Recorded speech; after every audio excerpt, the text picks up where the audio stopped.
ચલો બાળકો, આજે આપણે લોહીનું ગ્રુપ જાણીએ. અહીંયા એક એન્ટીશિરા એ છે, જે રિએજન્ટ કહી શકાય, એન્ટીશિરા બી અને એન્ટીશિરા ડી.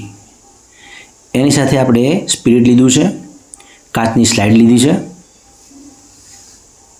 હવે આપણે એક બ્લડ ગ્રુપનું સેમ્પલ લઈ અને ગ્રુપ ચેક કરીશું. પહેલાં સૌપ્રથમ આંગળીને સ્પિરિટથી સાફ કરવું જોઈએ. પછી એક ચોખ્ખી નીડલ લઈ એને બ્લડ સેમ્પલ લઈશું. આપણે 3 ટપકા કરીશું લોહીના, અને 3 ટપકામાં આપણે એન્ટીશિરા એ, એન્ટીશિરા બી અને એન્ટીશિરા ડી નાખીશું.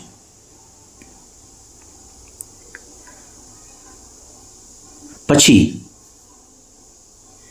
એને એક સ્લાઇડ લઈ અને બરોબર 3ને આપણે મિક્સ કરીશું. એન્ટીશિરા એ, બી કે ડીમાંથી જે લોહીનું ટીપું ગંઠાઈ જાય અથવા દૂધની જેમ ફાટે તો એ પોઝિટિવ ગણવામાં આવે છે. અહીં સ્લાઇડમાં એ અને બી સિવાય જે ડી છે એ ગંઠાયેલો જોવા મળે છે. તમે જોઈ શકો છો કે આ સેમ્પલ ઓ પોઝિટિવ દર્શાવે છે.